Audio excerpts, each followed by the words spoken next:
मैं कांग्रेस पार्टी में हूँ, कांग्रेस पार्टी में ही रहूँगा। मेरी नेता श्रीमती प्रियंका गांधी वाड्रा जी, मेरे नेता श्री राहुल गांधी जी। देश में पहली बार बेरोजगारी भत्ता अगर किसने दिया? किसने दिया? किसने दिया? समाजवादी पार्टी माननीय अपनी सरकार। इस बार होली मिलन से पहले हम सब लोगों का पीडीए होली मिलन हो रहा है। उत्तर प्रदेश की सियासत में जब दो दिग्गज हाथ मिलाते हैं तो दिल्ली तक की कुर्सी हिलती है। क्या ये हाथ मिलाना सिर्फ औपचारिकता है या 2027 के लिए कोई खौफनाक बिसात बिछाई जा रही है? स्वागत है आपका सबसे बड़े खिलाड़ी शो में।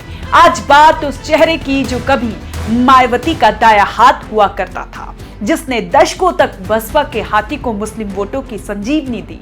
नाम है नसीमुद्दीन सिद्दीकी। कांग्रेस की नाव डूबती देख अब नसीमुद्दीन ने सपा की साइकिल थाम ली है। पर सवाल यह है कि क्या वो आजम खान का विकल्प बनेंगे या सपा के कद्दावर मुस्लिम दिग्गजों की फौज में एक साधारण सिपाही बनकर रह जाएंगे? एक दौर था जब यूपी में मायावती का राज था और नसीमुद्दीन सिद्दीकी का सिक्का चलता था। 12 मंत्रालय, बसपा में नंबर 2 की हैसियत और मुसलमानों की राजनीति का इकलौता ध्रुव।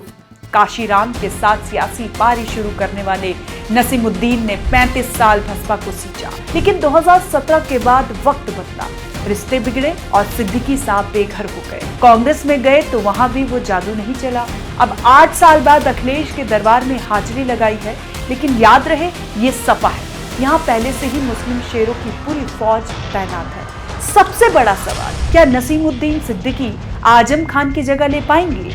आजम खान जो सपा के संस्थापक सदस्य हैं, जिनका नाम सुनकर आज भी रामपुर से लेकर लखनऊ तक की जमीन कांपती है। आजम खान जेल की सलाखों के पीछे हो या बाहर, वो सपा के मुस्लिम किंग हैं। अखिलेश यादव आज भी उनके घर जाकर सजदा करते हैं। अब तुलना कीजिए, नसीमुद्दीन सिद्दीकी की रीढ़ में मायावती के साथ रहते रहते इतना लचीलापन आ चुका है कि वो आजम खान की तरह तन कर खड़े होने का साहस साहित्य जुटा पाए।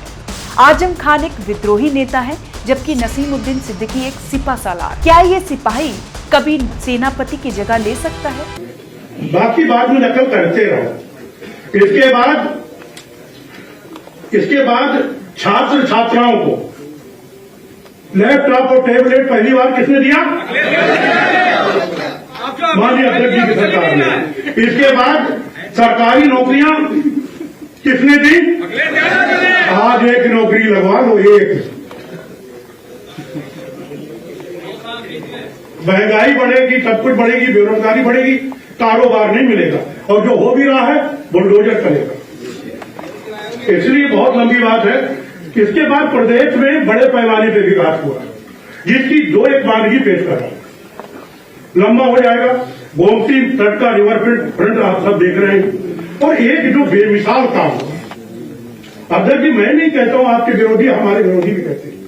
ये लखनऊ आगरा एक्सप्रेसवे जो आपने बनाया, उसकी क्वालिटी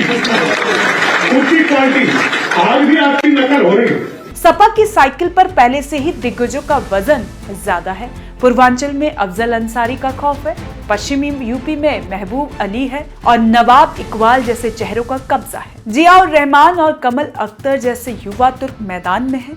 ऐसे में नसीमुद्दीन सिद्दीकी के पास बचा क्या है? उन्होंने अपने समर्थकों को पहले ही कह दिया, यहाँ जूनियर बनकर रहना, बड़ा बनने की कोशिश मत करना। ये नसीमुद्दीन का डर है या हकीकत? क्योंकि सपा का मुस्लिम वोट बैंक करीब 85% पहले से ही अखिलेश के पाले में मजबूत से खड़ा है। तो फिर नसीमुद्दीन सिद्दीकी को लाकर अखिलेश ने क्या खेला खेला है? अखिलेश यादव सबसे बड़े खिलाड़ी हैं। उन्हें पता है कि नसीमुद्दीन से मुस्लिम वोट नहीं बढ़ेंगे, लेकिन नसीमुद्दीन के पास बसपा के कैडर वोट की चाबी है। नसीमुद्दीन को लाने का असली मकसद है मायावती के बचे कुचे दलित मुस्लिम गठजोड़ को पूरी तरह ध्वस्त करना। पश्चिमी यूपी और बुंदेलखंड में नसीमुद्दीन का आज भी अपना नेटवर्क है। अखिलेश 2027 की जंग से पहले बसपा को पूरी तरह साफ कर देना चाहते हैं।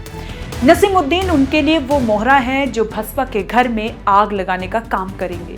नसीमुद्दीन सिद्दीकी ने दावा किया है कि 2027 में अखिलेश सीएम बनेंगे, पर सवाल यह है कि उस सरकार में नसीमुद्दीन की हैसियत क्या होगी। क्या वो फिर से नंबर 2 बन पाएंगे या सिर्फ एक चुनाव जीतने वाली मशीन बनकर रह जाएंगे। वक्त बताएगा कि नसीमुद्दीन आजम खान बनते हैं या सपा के मुस्लिम इतिहास के पन्नों में एक और नाम बन जाते हैं।